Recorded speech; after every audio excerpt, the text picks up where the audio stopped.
Welcome to the Somewhat Frank podcast, hosted by me, Frank Gruber, and joined by my friends and colleagues, Jen Consalvo and John Guidos. This podcast explores the latest trends and advancements in technology and business, including emerging startups and how they shape today while looking forward towards the future. We also enjoy testing new gadgets and products and sharing our findings too, along with our favorite pop culture picks like music, books, and what we're streaming. This podcast is produced in collaboration with our company, Established. Ready to dive in? Time to be somewhat frank. Welcome back to the Somewhat Frank podcast. I'm Frank Gruber, your host, and today I'm joined by Jen Consalvo, John Guidos, and Simon Kahan. It's 2025 now, if you can believe it, and we're excited. We're excited to be back, and we're co-located today for this podcast. So we're going to talk about that in a second, but first, we're going to go around the horn and got a quick kind of little thing to get everyone kind of started. It's 2025 now, and it's going well so far, but want to see what's everybody thinking about or doing differently here in 2025. We're going to start with Jen. Jen, how are you doing, and what are you thinking about? Hi, Frank. Hi. Let's see. For 2025, I think for me, this year I want to do more self-care in a lot of like bigger and smaller ways. So like in the morning, instead of just rushing to the office, actually making a nice beverage for myself. Or I got this great little foot soaker massager thingy that I like last night. I actually soaked my feet in this little hot tub. It was so nice, this little foot spa. So just doing things like that throughout the year, doing self-care, getting a full night's sleep. I'm excited about how 2025 can go with a little bit more self-care focus. Great. All right, next up, Johnny, what are you up to? What are you thinking for as you look ahead, looking to do something different? Hey, everybody. Well, traveling, if possible, right, as much as possible. Somebody asked me the other day if money wasn't, an issue and you could do anything, as a career, what would you do? And I've been watching a lot of travel vlogs lately, so I think that being a fishing adventure travel vlogger would be one of the things I would like to do. And that brings up a good, segue, I guess. I'm actually calling in today from Naples. So my wife and I came down here for a little getaway. It's been kind of more of a relaxing trip than adventurous, but it's been nice. And I think we missed out on some pretty terrible weather back in the Midwest. So it's been good. It's been in like the high 70s the whole time, and we have a nice pool. And I'm at the lovely VRBO right now, so you can see some of the Florida decor behind me here. But it's been really nice so far. Well, that sounds really great, and glad you mentioned Florida, so folks didn't think you were out in Italy. Next up, we've got Simon. Simon, what are you looking to do differently? What are you excited about in 2025? Well, this year I'm going to try to continue Pelotoning. I recently discovered Peloton. I'm a pretty lazy individual, so I don't go outside a lot. So this Peloton's phenomenal, and I'm always weirdly insecure about being in shorts and stuff. So I've been Pelotoning a lot, and there's this instructor named Kendall who is just awesome. I think she left Peloton very recently, and it was a big announcement. But I've been spending a lot of time with Kendall, and I hope to continue to do so. And you're back in Brooklyn, but you were out in Mexico recently, right? Yeah, I was just in Mexico. I was just in Cancun for the Out of the Blue festival, kind of like a folk inclusive, all-inclusive like Mexico thing. And it was a blast. Played lots of golf, saw a lot of coatis, which are like tropical raccoons. And they kind of just hang out and do their thing, but they're so cool with humans. They're just like walking around the golf course. It was great. Had a great time. How was the golf game out in Cancun? It's pretty hot out there. Yeah, it's always just so awful. Not the golf, just like me playing golf is always tough. And there are alligators or crocodiles out there, which is really cool and like really scary because I'm already a head case and just calculating everything before I hit the ball. So when there's a crocodile, it makes it even harder. So off the wall, off the tree, off the bunker, hit the crocodile into the hole. Backwards somehow. Yeah, into the hole. Yeah. We're nice. Well, that sounds like a lot of fun. All right, so 2025 kind of started off with a bang here and decided, you know what, this year is the year of getting rid of non-stick. And it sounds really funny, but there's a lot of research that shows that like these non-stick surfaces can actually get into your food. And so we're trying to be a little more clean this year. So we're going back. We have like already cookware. We make a lot of different things with cookware, a lot of eggs, things like that. So we're going back to our wrought iron, is it wrought iron pans, and Cast iron. basically cast iron pans. Wrought irons, that's for like fences. Anyway, cast iron pans, and going with that, which is a little bit more. You gotta like do a little bit more to get prepped and ready to go. But that's new this year, and then been doing a lot of so already some trips here. So we were at CES, and then I went through Phoenix, and then I'm back in San Francisco right now. So I'm actually in San Francisco today, and then heading on home for a second, and then back into Miami. So lots of travel. Initially, I packed heavy for the first couple trips, and like brought a guitar and like 40 different thousand different things I didn't need, and I think that ended really quickly. So I think we go back to my old ways of packing light, but definitely looking forward to reconnect with a lot of people in 2025. That's been like a kind of carryover from 2024 as I reach out to a lot of people and just see what everyone's up to, and obviously travel goes with that. So I think it's gonna be a heavy travel year, lots of reconnection, and should be a lot of fun. And speaking of which, Simon and I and Jessica from our team were just down out in Las Vegas. We got back last week, and yeah, we did a lot out there. It was a lot of fun. Good times, and obviously a lot of good work too. So established this year, partnered again with the CTA Foundation to produce the seventh annual CTA Foundation pitch competition, shining light on startups that drive accessibility and inclusion through groundbreaking technology. This year, leveraging AI. So there were 9 companies that participated. They all, shared their inspiring and really interesting stories and kind of backgrounds of how they came to what they're doing and pitched. And I really loved all the companies. I got to get a chance to talk to all of them. But the winner of the whole competition was a company called Make Sense Technology, which was creating this like LiDAR kind of handheld device for those that are blind. You've always seen the blind sticks that people have to wear or use if they're blind. This is and also sightseeing dogs. This is to replace those with a device, and it's really cool. It could really help a lot of people, and they took home the top prize. The runner up was a company called SignSpeak, and SignSpeak, and the audience choice was Vianosis, which is another company that was really interesting. So all in all, they're great. I really like Blueberry Technology too. There was a wheelchair company that like had like robo wheelchairs that you could call on demand, like an Uber. So that was really cool. I'm trying to think of the other ones. Tuned was like this hearing aid company that could be like white labeled. Really, oh, and Versaware was cool too. So all the companies very excited about. Simon, obviously, you can see I'm very excited about these companies. We worked with them for a while leading up to it, and Versaware was this one where it's like trying to help make sure you basically eat well and figure out what you can eat in your refrigerator, and they're like white labeling that to organizations to be able to use as an API. So And Frank, I want to do a shout out there. So we've been helping with that program for, I don't know, 7 or so years. It's a pretty amazing competition. But not only do we help produce it all, but we also coach the companies. So, all of us were involved in one way or another with that event. We got to meet all the founders and help them hone their pitch for the event. And they really are incredible. It's always a really just a fantastic group that we're able to pull together for that particular event.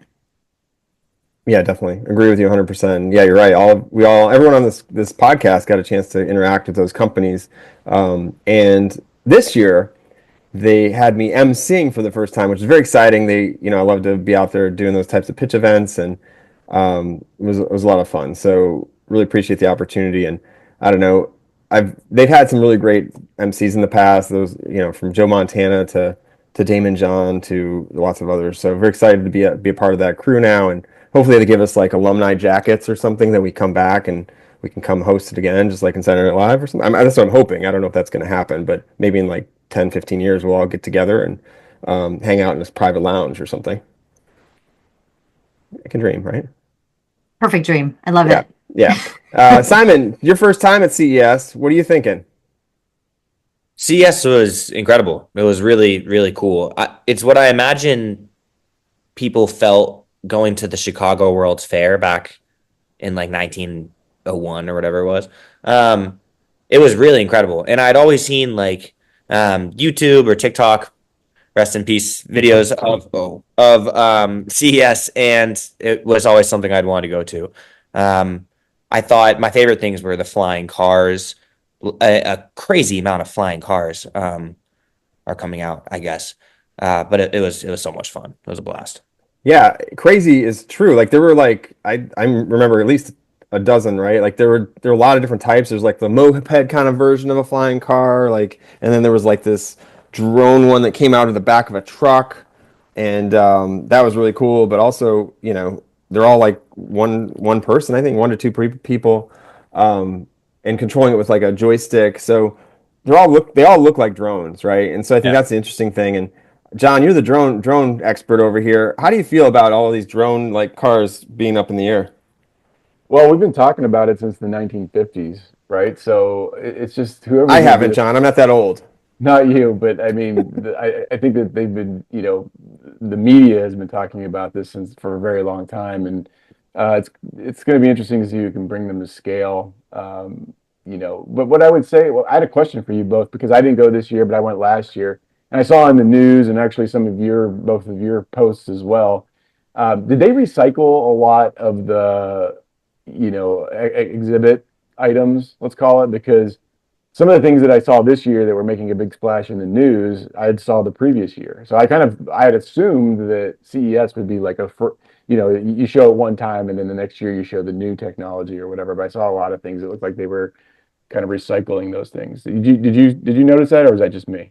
Yeah, they definitely had some of the repeat stuff. Like we saw autonomous, snow plows and lawn kind of care, robots, things like that. They had that last year. They had similar robots last year that were there this year. I feel like everything's incrementally gotten better.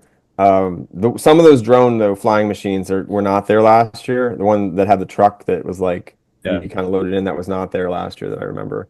Maybe they But just had little stickers in the corner that said "Now with AI." Well, so that is a great point, Jen. Everything was AI. Like they had entire displays the size of like a building that literally had like AI on the top, and it would just, and then it would be like all these displays and stuff. And Simon and I would look at each other like, what do they do? Right. They just do AI. AI. I don't Just know. AI. It's AI in something. I mean, pretty much their code, like right, their code. So how do you show that as like a thing? It was interesting to see the different ways that they implemented it. Yeah, I wanted absolutely.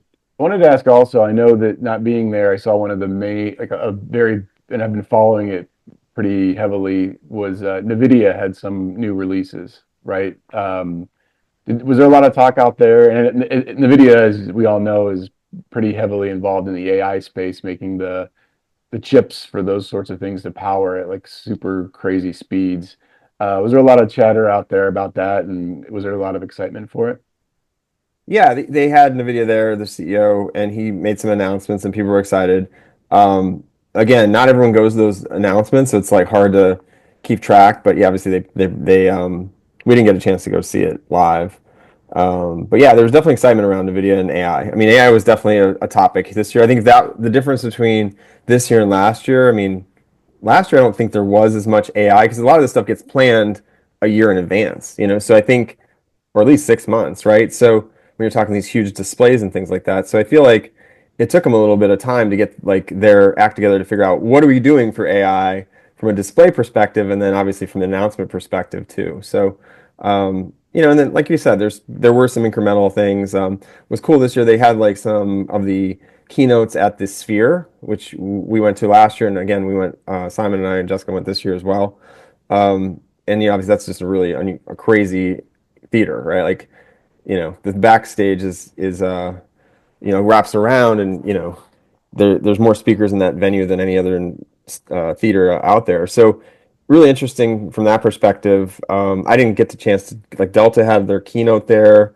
They brought Tom Brady because I guess he's got a show that's going to be in air only on Delta Airlines, Mhm. things like that. So from that perspective, those are kind of more incremental because that's like content plays, right? They're not really, um, you know, innovations more or less, other than just showing content in the air, which, a lot of places do. So, Right.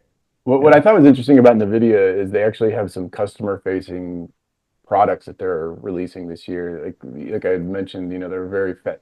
Generally, NVIDIA, my understanding was historically, they're the kind of the chip that powers a lot of these things, either whether it be in a data center or actually in a laptop. But now they actually have these, they look like little motherboards that you can use as personal computers at astronomical speeds to power some of this AI. So I thought that was at a relatively inexpensive price point. So I thought that was pretty interesting because I know that I was always confused about NVIDIA and what they actually do. I mean, I've educated myself, recently, but so another thing I know that you all went to the Nate Bargatze comedy show out there. How was that? Oh, it was really good. I mean, it was a reset from a few like earlier in the year. I guess it got canceled. So Mm. he's just really funny, and it just happened to be the same time we were there, so we went and checked it out, and definitely worth it. He's doing this new kind of comedy that is, well, not new kind of comedy. It's always been this kind of comedy, but it's clean, kind of family friendly comedy. And he had his dad open, who's a magician. He's been, I guess, a magician for a long time, and that was pretty funny as well. He had some other opening acts that were pretty funny. So definitely laughed like my brains out. It was so funny. And also, if you've seen any of his specials on Netflix, I just watched the Netflix special recently after the show because I didn't want to watch it ahead of time because I was worried he'd be recycling jokes or something like that. There was not one joke that he told on the Netflix special that he told in person. It was all new material. Wow. Yeah, so that was kind of cool. Yeah, that was great. Frank got an opportunity to participate actually I in did. Nate's set. He asked for audience questions, and Frank bravely gave a Shouted it out. question. I Yeah. shouted out a question. So he kept telling this. I don't want to spoil it, but he kept going into the situation where he went to marriage counseling, and he and his wife had went just not because they're in a bad situation, just because. And he went to marriage counseling, and like they simulate like this, do this role playing. You're on an island with your significant other. You just get to the island, and your whole point is to get off the island. What do you do? And he kind of told this whole thing, and more or less, I don't want to spoil it, but he stopped telling it, and I asked at the end, like, so what happened? Did you get off the island? And then he went back into it. It's pretty funny, actually. But yeah, he's really, really funny, and seems like a very nice individual. And then his dad is really fun too, to have him kind of there. He doesn't do that all the time, so it's kind of fun to see that they're kind of working together. And he tells a joke about like how, I'm 45 years old, and it's everyone's boy's dream to be on the road with your dad. Every grown man's dream to be on the road with your dad at 45, like touring the country. So pretty funny. Yeah, it's pretty cool. So I definitely, if I think he's coming to your area, John. He's coming to Indiana in the summer. I think actually he's going to Fort Wayne, I think. Yeah, I'd love to go see him. Yeah, Been following him for a long yeah. time, and He just, yeah, I know that he's backed by Lauren Michaels a lot of his shows these days, and special Lauren Michaels and Jimmy Fallon. So he's got a big machine pushing him now, but hmm he's just hilarious, and I like it. He's very dry, and he's also clean humor, they call it, right? Tries to entertain people without being too dirty, which I think it's hard to do these days. So I give him a lot of credit for that. yeah. Yeah, so that's interesting. And going back to your point, we started talking about NVIDIA and we ended up on Nate Bargatze, but NVIDIA they actually announced a few different things. And a lot of people think that they won the announcements at CES. I don't know if there's a winning for that, but like they introduced like a new desktop, the new laptop GPUs powered by these AI Blackwell AI chips, and Mhm. that make like a huge leap in AI rendering capabilities. They announced some new models, AI models, Cosmos, it's called, and other kind of things related to that. So from an AI perspective, I feel like they made a big push, and they also announced some collaborations with automakers. So like they had a partnership with Toyota they announced, and it has to do with their autonomous trucks, and they also have this like they're going to be introducing this or launching this new computer. It's $3,000 supercomputer, and it's an AI supercomputer designed for developers and AI enthusiasts. Um, and the point of it is to run models up to 200 billion parameters without relying on the cloud. So we're talking supercomputers in the hands of regular individuals, more or less, in the next year. there still seems to be somewhat of a barrier because I actually looked into buying one because I think they start at like they're going to be at like $250 price point, which isn't that bad to mess around with. But you're basically getting like a little motherboard, let's call it, with Mhm. some external, some ports. And from what I saw online, like YouTube, for example, is you still have to have some sort of coding background because you're basically getting that raw. It's almost like the Raspberry Pi from a couple years ago. You have Yeah. to code it. You have to upload your own, whatever browsers and those sorts of things. And you also have to upload or code or whatever you want to call it. You probably know it better than I do, Frank. But Mhm. add your own AI language model onto it as well. So there still does seem to be some sort of a barrier to just like your average Mac user buying one, right? Like you do need to have a little bit of that coding background, let's call it. So Mhm. be interesting to see what happens with it. Okay. Yeah, that's interesting. NVIDIA is doing interesting stuff, so interested to see where this goes. And I didn't know they were that cheap or inexpensive. I thought they were like 3, 4 grand. Yeah, you're right. They do have the $3,000 one, but they also announced a couple others that were even a little bit cheaper. Well, So I'm only buying the $3,000 one, John. yeah, hey, if you can do it, do it. All the better for you. It's a lot bigger. The $200 one is very small. It fits in your hand. I mean, that's how it is that small. I know. You're not lying. I feel like we're on like Zoolander, man. Some of this stuff, it's like it really is like literal. Right. It needs to be at least 10 times that big. Yep, exactly. All right, so that was kind of the news, and then we did host. It was very exciting to have our own event again this year. There, we hosted a venture happy hour, partnering with StartCo and GAN, which is Global Accelerator Network, and in Ideate Innovation and Codingscape. So friends from those groups were there, and we had a chance to bring a bunch of folks together, couple maybe 100 and so people together, which was great. And connect, because it's hard to connect at an event that big. Like, it's really, you don't, first off, you don't, it's a problem. Like, you don't know who actually is going to be there, number one, until you're there. And then secondly, like, it's like herding cats because everyone's trying to go see the keynotes or go to different sessions or meet with other people. So it was good to kind of reconnect with people at one place and not be chasing all the time. So that was a lot of fun, and got to host that together, and obviously Simon and I had a good time with that. And yeah, it Frank, was you great. got to get up bright and early, right? For a little discussion with the New York Stock Exchange. Yeah, so our friends at New York Stock Exchange reached out and wanted to know what was happening with CES and kind of the pitch competition that we were part of. And yeah, I got to share some things that we're doing there. So it was really fun to talk with Ingrid Chavez from uh, New York Stock Exchange TV. They're way ahead of us, right, from the time zone perspective, 3 hours ahead. So yes, it was very bright and early. And I went to bed the night before not knowing I was going to be on the next day, and because I was like okay, I'm going to bed. I didn't know what the situation was. They didn't tell me. I actually thought I was going in person to meet them, like somewhere. I thought they were on the floor somewhere. So I was like, okay, I'll just set my alarm early, get up and get ready. So I set my alarm for like 6 a.m., Pacific, and got up, saw it, and was like, oh my God, they want me to be on in like an hour, and it's Zoom. I go, and they're like, oh, and what?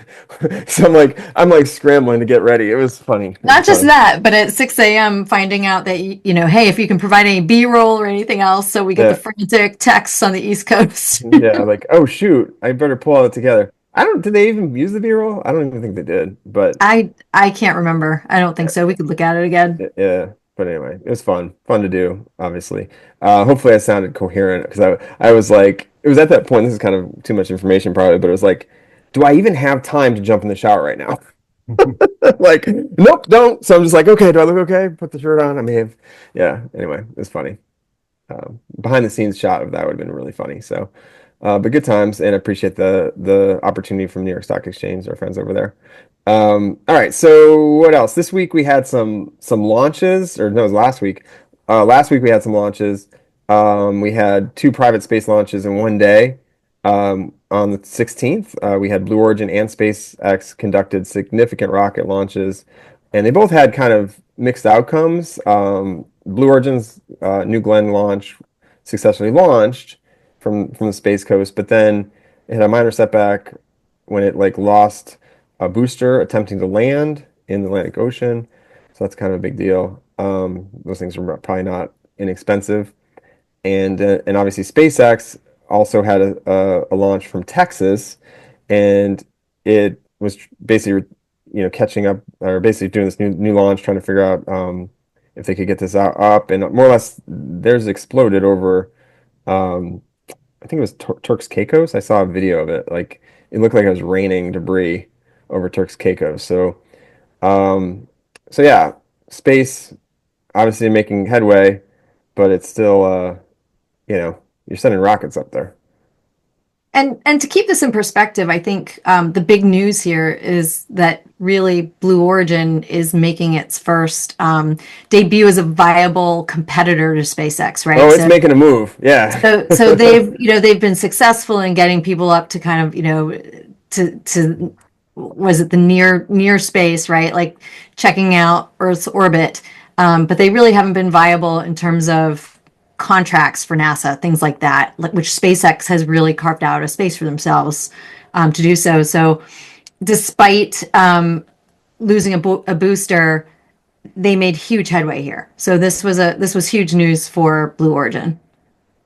Yes, and it kind of puts a lot more things in perspective with the Elon Musk being very tied to SpaceX and Jeff Bezos being very tied to Blue Origin.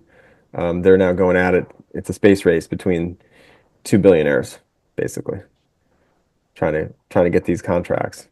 So yeah, it'll be interesting to watch. And obviously, timing wise, it's next week, or so actually the 22nd and 23rd is the Innovate Space Finance Forum the Space Foundation is hosting.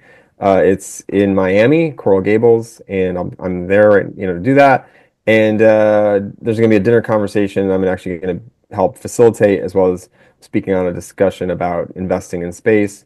We have invested in Scout Space. We're still looking for additional space companies to invest in, so that's exciting. And yeah, so if anyone's in we'll drop a link, but if anyone's in Miami, please reach out. Love to connect. Or Coral Gables, I think it's in Coral Gables. I got to look at the map again, see where that is in relation to Miami. But yeah, so I'm in the area. Connect with me while I'm in town if you get a chance. I'd love to catch up. We used to go down there all the time. Jen, do you remember we used to literally go down there all the time, and we just travel. We used to travel all the time, and now it's Yes, like sporadic. But seems so like a I guess lifetime ago. it was. It was like 10 years ago. That's a lifetime of like a 10-year-old. Or a Okay. dog, or Or maybe yeah, dog or cat, maybe younger. Yeah, depends what kind. parrots Um, live like 40 years. who does? Parrots? Really? Yeah, just on the topic. Good to note. Yeah. If you're thinking about additional pets too, like it's a long-term commitment. Um, so all right, moving along here. TikTok. By the time you listen to this, it may have already had a resolution here, but at time of taping, preparing for shutdown, and on the 19th of January, and in response to a federal ban, unless the Supreme Court intervenes. And it's kind of an interesting situation. It's almost like we got this weird timing of the changing of guard with the inauguration, and everything happening soon, and more or less, you know, one administration kind of winding down, the other's picking up, and neither want to touch this. so, so Biden doesn't want to do anything. Trump changed his mind and doesn't now likes TikTok because of the fact that I think he has a huge following on it now too. So it'll be really interesting to see what happens the next, with this, and it may be resolved. Who knows? Yeah, I think another interesting facet here is, what are the app stores actually going to do? Right. I think they have to So, bring it down, right? They have to. well, again, like, is anyone sort of going to whisper in their ear, like, well, you don't really have to worry about this. Don't bother. Like, no one's going to actually enforce it, or are they going to be responsible corporations and say, hey, if unless the Supreme Court intervenes, we're going to do right by the law. Right. So yeah, it'll be really interesting. So by next week, we'll know, hopefully. Well, it reminds me of that thing that we got emailed a million times that we had to fill out. And if you own a business, you have to fill this out for tax purposes. It was like, what was it called? It was it was like a B- census. BOI. BOI, yeah. And we got all those emails about doing it, and then all of a sudden, administration changes. We don't have to do it again anymore. It's like, but yeah, if you don't do it, and I went to webinars for that too, like, right? Like, it was like, if you don't do this, you can go to jail. And I'm like, well, I'm not going to jail over paperwork. Like, that's crazy. Like, so we'll fill this out. And again, we finally got it filled out, and then we don't have to do it right now, supposedly. Well, and with TikTok, it's interesting. I mean, for years ago, we as even as subcontractors on federal contracts, we had to sign things saying that we would not have any TikTok applications on any of our computers or phones that were where we did any work. So I mean, for it's been quite a long time that people in the federal space have not been able to use TikTok. Right. So yeah, it's an evolving story. I've seen a lot recently of different groups scrambling last minute to try to put together a couple $1 billion to buy the U.S. assets of TikTok, which, still could happen, right? Like Frank mentioned, in the next couple days, something their buyer could come out there.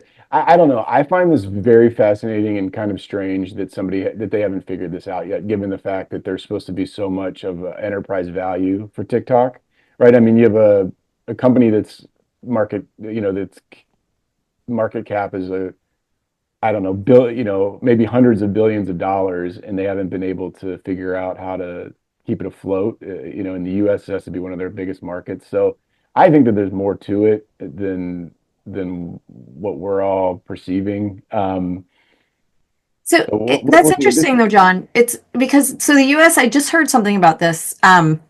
Because I thought the same thing. The US is actually their smallest market. I think we're Mm, 20% of their because they're global.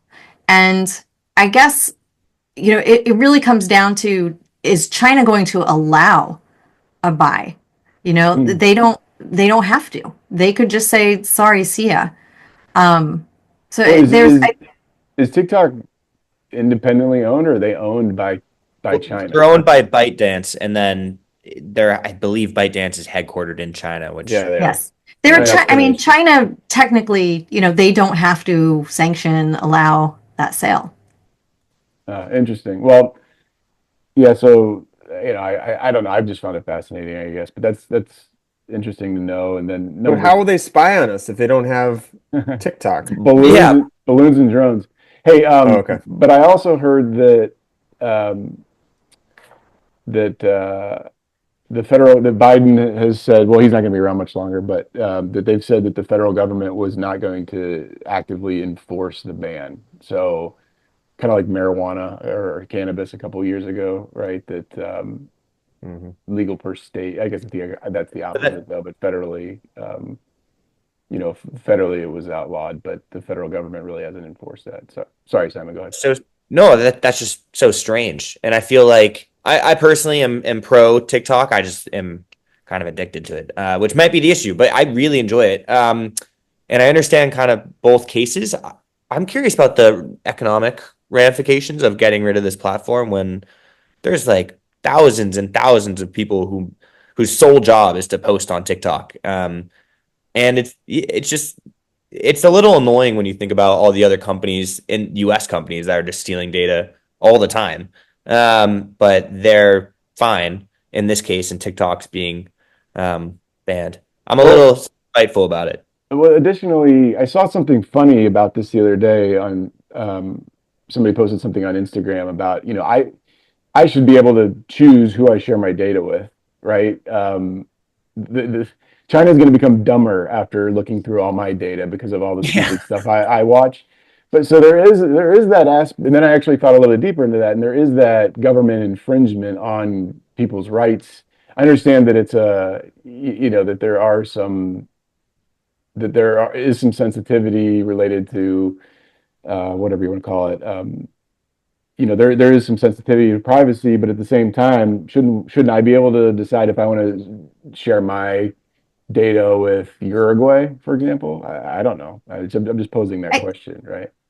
I think it's yes. I mean, I agree with you, John. I think part of the argument though has been less about the data sharing and leaning more towards national security in terms of the algorithms.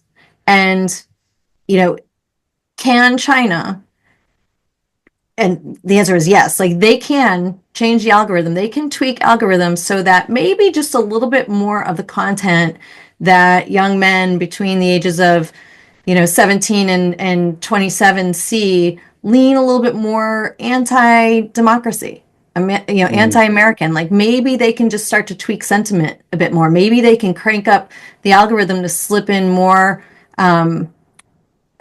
content produced by bots that they've been able to influence. So from a government national security standpoint, there could be some other sensitivities there that I've heard some analysis done around that, might be a little bit more more compelling as an argument versus just data sharing.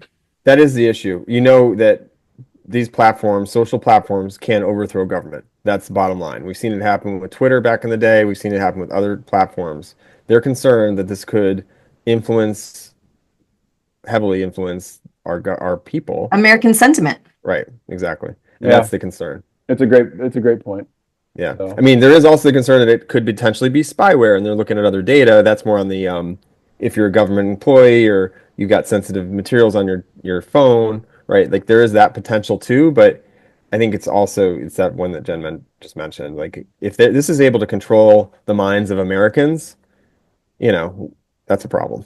I heard this morning that young men were the average amount of time in a week on TikTok was 17 hours. Oh my gosh. I was blown away. That is an incredible addiction. Simon. Yeah, I'm accounting for a lot of Well, I find myself brushing my teeth and then I'm like, I have one hand scrolling on TikTok looking at like, they call it brain rot just because the stuff you see on there is so useless in terms of what you learn from it. It's some guy like painting really aesthetically pleasingly. I mean, boy, I'm in the throes of an addiction right now. Well, y'all are looking at a different TikTok than I look at because I have downloaded it a couple times because I just wanted to try it out, and all it is younger women doing things that I shouldn't be watching. You know what I mean? So like I've deleted it every time after that because that's the only value that I've seen in it, and I don't need that distraction in my life. So I know that there's other stuff on there as well, like cooking and et cetera, but my algorithm for whatever is set to stuff I don't really need to be watching. We'll put it that way. Yep. And you did mention some potential buyers. So Frank McCourt and Kevin O'Leary. Frank McCourt was a former Los Angeles Dodgers owner.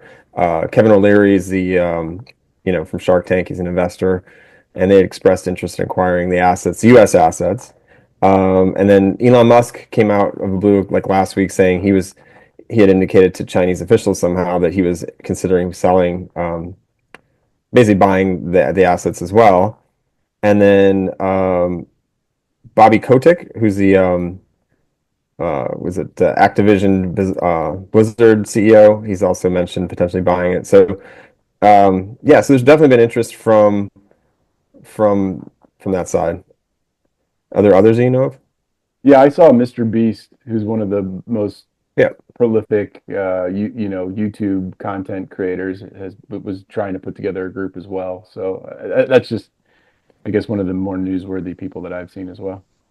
Speaking of Mr. Beast, I mean, just creators are really starting to take over. So Mr. Beast, I think I saw Mr. Beast candy bar when I was in Vegas, and Mr. Beast, I was everywhere. Like he's not just doing, YouTube anymore. It's like he's merchandising the heck out of it, and that does make sense. And then to that point, it's not just him. Like our little one loves this creator that literally takes. It started out by taking like little toys, squishy toys, that squish, and they're kind of sometimes they get all gross, and she literally paints them on her program. And her name's Mariah Elizabeth, is that right? Yes, Mariah Elizabeth. Right, and she's built a 10 million followers on YouTube, and now she has products that are for sale at Target and Walmart and Claire's. Claire's is carrying her stuff, and she's selling like her little squishies. She's made like a whole story around these squishies and names and stuff. So she's got her little characters. So it's really interesting. We're at that point now where people have made critical mass enough to be able to productize and are all building their own little Omni Media, which we're going to talk to in a minute, which maybe I'll just jump to it. So I watched speaking of watching, I watched the Martha documentary on Netflix. Have any of you seen it? Parts of Not it. yet. Okay. She was the first influencer, if you think about it. Like, it's a great documentary. You should check it out. It's on Netflix. It's about an hour and a half. And she built a whole, she was really interesting in that she built a whole business around Martha, which is, and she took it public, which is super risky from a banker perspective, right? They're like, oh, what happens if you get hit by a bus, right? Or something like that. And she helped, but she also built it in her own way with her own lifestyle brand. And it was a DIY before there was more Mariah Elizabeth, right? She was doing things in their garden and cooking and trying to do homemaker stuff that would make anybody's life more interesting. And so I think, anyway, a big fan of it. I think it was a really great show. She's the first self-made billionaire until the federal government decided to take her down, and they did get her, but unfortunately, it was. I mean, it wasn't for. They tried to get her for insider trading. She did not do insider trading. They got her for basically, changing her story later. But if you watch the documentary, you'll see that her lawyers told her to change, not to answer the questions to begin with. So anyway, it infuriated me because I feel like she got a big target on her when she became the first self-made billionaire and female billionaire at that, and then they just decided we got to make a trophy out of this. And you know who prosecuted her? Oh, James Comey. oh wow. No Yeah. way. Yes, and it pushed him into being then the FBI director and like kicked his career off. So look at it from that perspective, and you're like, holy shit! Like this was like a trophy for him to like move forward. That's amazing. And Yeah. I just want to point out, so in my youth, Mhm. as I was coming out of school and at my first job, she was the first. It was the first cookbook I ever bought was Martha Stewart, and then I subscribed. She had just launched her magazine. That was like her big thing, and Mhm. I subscribed, and I was all in. I really was. I thought she was, and I've never been. Frank can attest to this. I am not a Susie homemaker. Mhm. I don't have that. I try, and sometimes I succeed in some things, But she influenced you. Like but over she the influenced me, holidays, and you yeah, made these like amazing like things that I thought Martha Stewart could make, like these and like she because she bouquets or could whatever. she had an amazing knack for breaking things down, and holding a high ideal yet making that accessible for everybody. And I think she also very early on began sharing, being very open. She was a personality who opened up about her life, or at least you felt like she did. She took you on, in her magazine, like tours of her home and shared her garden and her dogs and all that stuff. Again, this is very early before Oprah magazine and a lot of others were doing it. She was doing it, and that built a connection with millions and millions of people. So I was right there, and yeah, I get it. I totally believe what you're saying. She was first like live streamer. She literally brought people in. Now, Yeah. what was interesting with the documentary is that she doesn't like the documentary because she needed control 100. So anything that she found to be successful was more or less her 100% control. Because she had this way of doing things. Unfortunately, she didn't with that one, but it still turned out really well, I feel like. But I guess my point is, you find out kind of the story behind the story, and gosh, she was a dumpster fire behind the scenes. Like her husband was a disaster. Her boyfriend, who she was with for 15 years, basically dumped her after she got out of prison.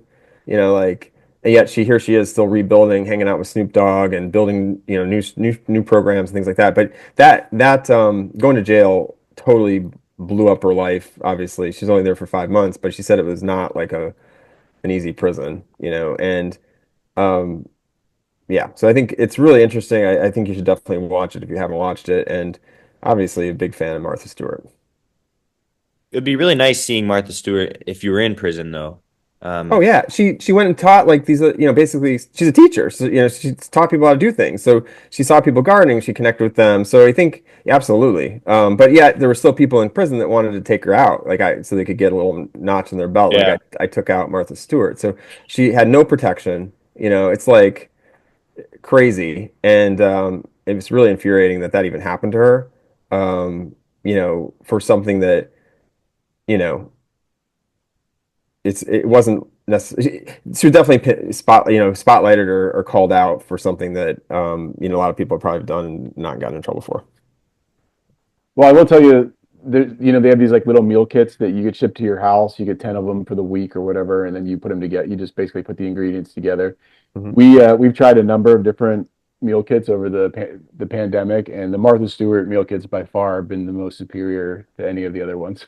So Yeah. that's my recent recollection of Martha Stewart. Other Because she than has 100% control, and she's all about quality. It's all about Good. quality. I heard Really she's good. difficult, like really hard, like on people because she expects a really high, high There's a grade, high right? bar. High bar. And that kind of rubs people the wrong way. But at the end of the day, like she wouldn't be so successful if she wasn't that way, right? So, but yeah, so she does hang out in Maine. So that's the other thing. She's got the Maine connection. She's up the coast a bit, and sometimes even across the street from us. Our neighbors, buddies with her, I think, and she's been Mhm. over there. So I'm hoping someday we bump into her on our morning walk or something like that. But we'll see. Well, she has Uh, a high level of expectation, right? And that's the reason yeah, people buy her brand. yeah, People like Elon Musk, he went in and fired 80% of Twitter, right? And he gets looked at as a maverick by people. mhm. She does things similarly because she doesn't have time. She has to cut through the BS to get stuff done the way she wants to. And so she's a maverick in her own right. So Right. But the difference is she's a woman, and then the people are like, oh, she must be a bitch. That's what they say, right? Like, and that's well, that's the double standard that she had to go up against, which is pretty amazing that she's pushed through all that. You know what I mean? that's the point I was trying to make, Frank. But thank you. Absolutely. And I just had to drop the actual Yeah, details. exactly. You That's said what it. You said it a little bit differently than I was trying to. So I know. you made the Cut to point. the chase. Yeah. Yeah. Boom, just say it as it is. Yep. No sugarcoating that one. But yeah, so that's what happened, and it's a bummer. So obviously she's doing okay, but at the end of the day, she lost her entire company. And it was the stock price was insane. She was a billionaire, and then it went down to like $2, and they sold it for like You just reminded me that because I had been so invested in her, I had bought stocks. She was one of the first stocks I ever bought. yeah. And then Well, she it IPO'd in disappeared. 99. She IPO'd. It was a huge IPO. No Yeah. bankers wanted to support her because she was the center of this company, and something could happen. So, long story short, it's really interesting from a business perspective, obviously from a story perspective, and just if you're obviously if you lived during that time too, it's also interesting too. So, and even if you didn't, it's interesting to see how she's still thriving. She's really. I mean, she's like. How old is she? She's over 80. 83, 83, 83. right? Yeah, Yeah. yeah. And she looks great. I That's just did a impressive. Sports Illustrated. She's on Sports Illustrated cover like last year or year before, Yeah. and I guess what happened, like what really turned the corner for her is she had this, personal or this outward kind of facing persona of being perfect, and like people didn't really, other than that, she got totally dogged when she went to prison. People, the tabloids went crazy on her for forever. They didn't stop. And what turned the corner for her is she went on Justin Bieber's roast. Hmm. Justin Bieber had a roast a I few years remember ago. Yeah, and she went on there and she crushed it. Like and people saw her in a different light because she was dropping F-bombs and things like that, which you never saw from her, right? She was telling some jokes that people would never think would come out of the mouth of Martha Stewart. So that. she just came back and reinvented herself and became real, again with people and can reconnect with a younger audience. Is really what happened. And she became, I feel like there was a self-deprecating side that Right. allowed people in a little bit and to connect. Yeah, because she went to prison.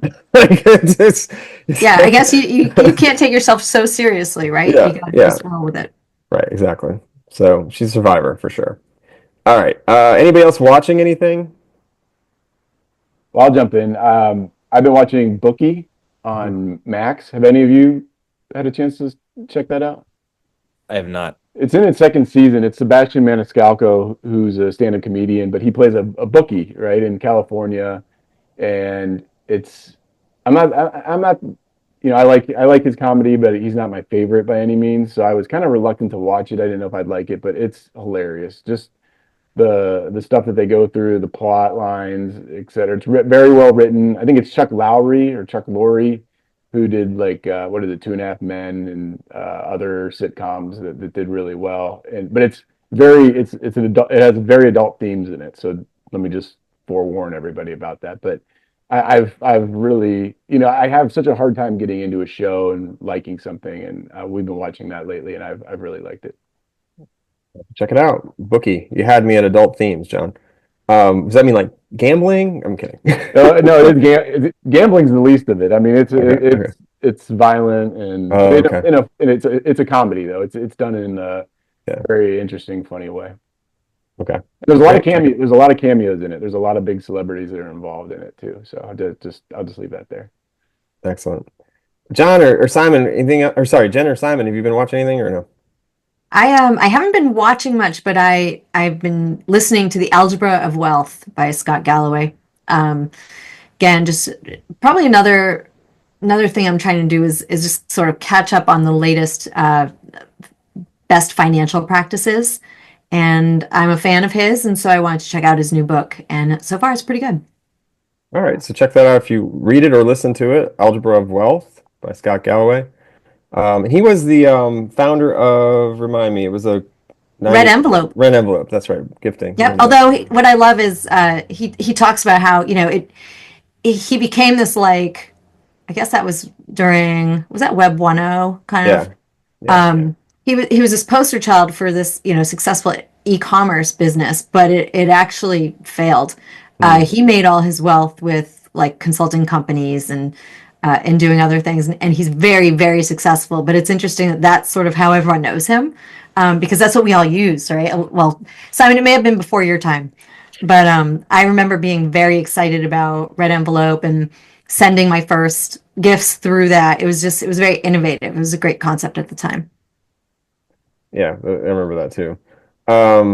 Interesting. I'll check that out. All right, next up, Simon Landman. Is that the one on Paramount? Yeah, Paramount Plus, which Yeah. is might not watch a lot of shows on Paramount Plus. Well, Yellowstone's on there. Yeah, It's by Taylor Sheridan. So Landman is written, directed by Taylor Sheridan, who also did Yellowstone.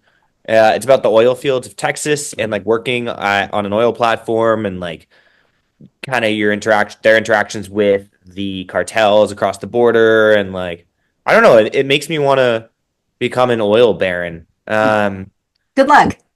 Yeah, I don't even really understand what fossil fuels I still think are just like dinosaur bones we're putting into like an engine or something. Which is that correct? Yeah. Yeah, It's more or less. decomposed. Okay. It's decomposed. Yeah, it's decomposed. Yeah, okay, so that's not in that dumb of a carbon, okay, right? cool. Yeah. Yeah. Well, anyways, I'm watching this great show, Landman. You should check it out. Yeah, I saw the promos for it. I watched the conclusion, I guess you say, of Yellowstone. I totally forgot I did that.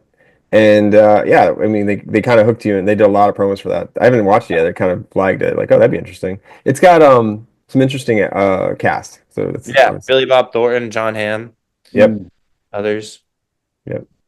Exactly. And I want to do one more shout out. I know it's a little bit past now, but I still see ads for it all the time.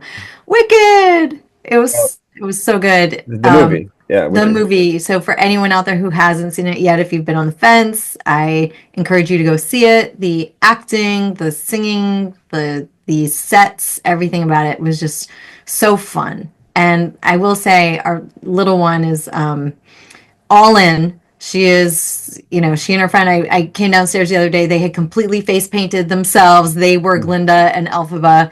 And the songs are very addictive. And the Green Witch is the good witch in Wicked, right? I'm in. We're not giving anything away. There needs But to be yeah, and the play's been on Broadway for forever, right? So it's not giving away too much. But let's just say this is before there's any like good witch, bad witch. This is the Wicked Witch of the West when she was a kid, Elphaba, and Glinda before she was even Glinda. It's a good story to figure out because you've probably been thinking about it in the back of your mind since you saw Wizard of Oz. I've been thinking about it all day, every day for 22. I actually saw the play twice in Chicago. Oh wow! So you know the story. Yeah. Well, I can't remember it honestly. Okay. Well, Jeff Goldblum's in this one. He's Oz, and there's a lot of great actors and actresses in this. So yeah, like Good movie. I actually enjoyed it. It's long, and there's going to be a number two coming out soon. Part two. Yep. Can't wait. Yep. All right. So quickly, as we're getting kind of at time here, quick round the horn. What are you drinking, eating, enjoying the last few days? This podcast is sponsored by, not really sponsored by, but I guess I've sponsored it with Blue Bottle Coffee. I'm in San Francisco, so I'm drinking Blue Bottle right now. Jen, what about you? I just finished a terrific turmeric ginger tea that was made London fog style, which is half with hot water and half with a milk of your choice. I chose coconut, and it was delightful. Nice. John, eating, drinking. Well, you all are a lot more exciting than I am, but I will say since I've been down here in Naples that I've been eating a lot of shrimp tacos with mango salsa. Mango that's been salsa. that's been Nice Mm. clutch. my Yeah, that's go-to. important. Yeah. Nice. Good. Simon. I have not been drinking a lot of these per se, but I just tried one. I really like them. They're called Owen's Craft Mixers, and they're like in a small can. You just pour it into a glass, and then you put any variety of like typical a little bit of alcohol, and then it makes a whole range of drinks. And you could also do mocktails. So if you don't Mhm. drink, still tastes great.